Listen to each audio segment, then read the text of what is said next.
So, listening to a particular interview made me want to do an upload.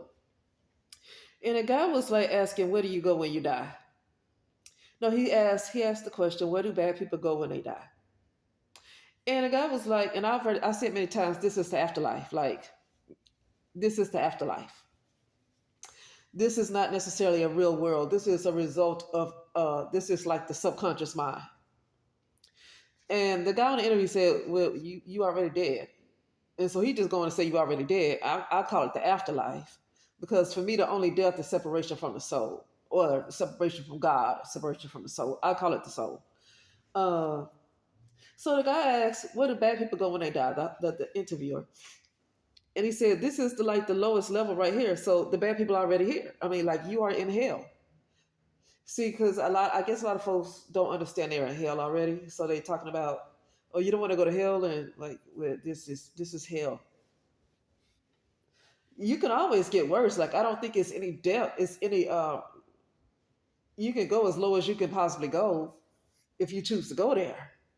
That's why I don't mess around with these stories and Diddy and all these folks and going down these rabbit holes with Jay-Z and Diddy and I guess Shannon Sharp now and all these people. I don't mess around with these rabbit holes and going deep down the rabbit hole. Like you're already in hell. I don't want to keep digging with these folks.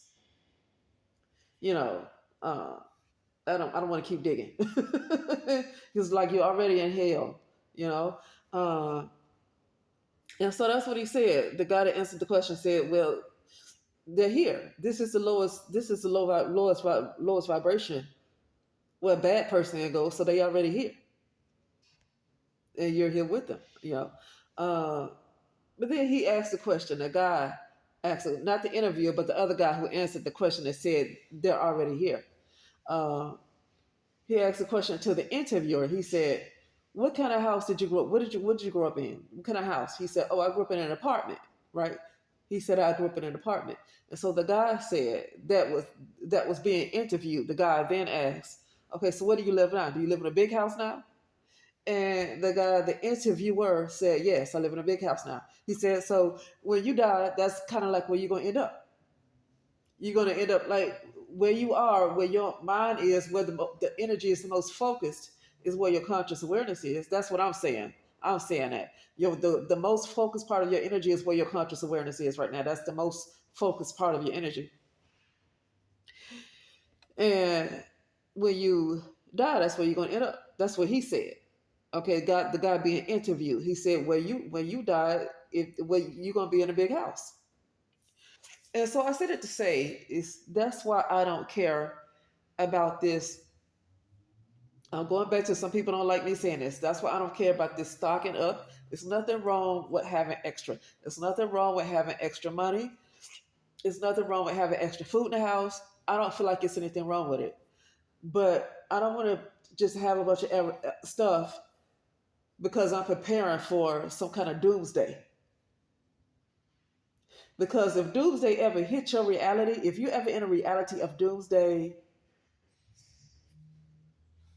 you're going to be stuck in a poverty mindset.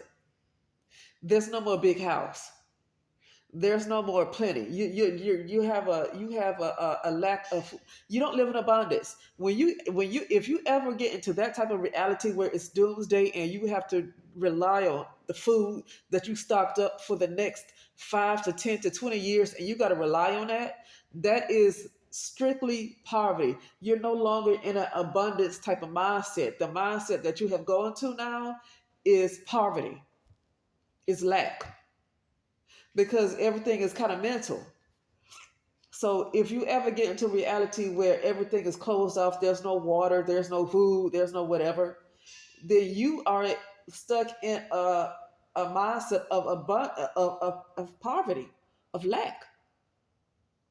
And if you happen to die in a mindset where you have to rely on food that's been saved over the last year because everything you don't have access to anything anymore, because so you have to use stuff that you saved up for the last year because there's no more access to anything else, then that's a lack type of mindset. And if you die in that mindset, That is the limit that you're going to be at when you come back. If you come back as a human being, that's what I'm talking about right there.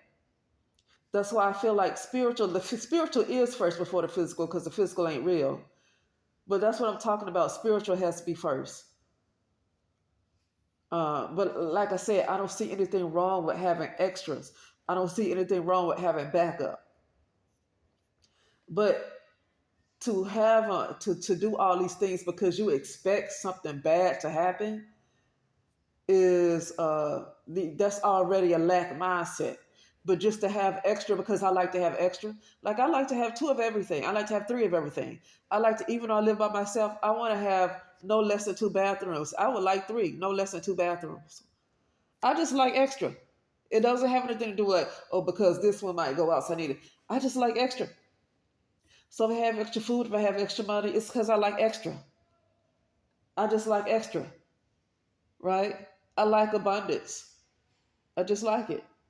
But I don't want to have all that stuff because one day something might happen. Like, yeah, you want to be prepared if something does happen, but that's not what I'm thinking. As I'm getting those extra things, that's not what I'm thinking. So anyway, that's what I was talking about. You know. But anyway, with that being said, I'll talk later.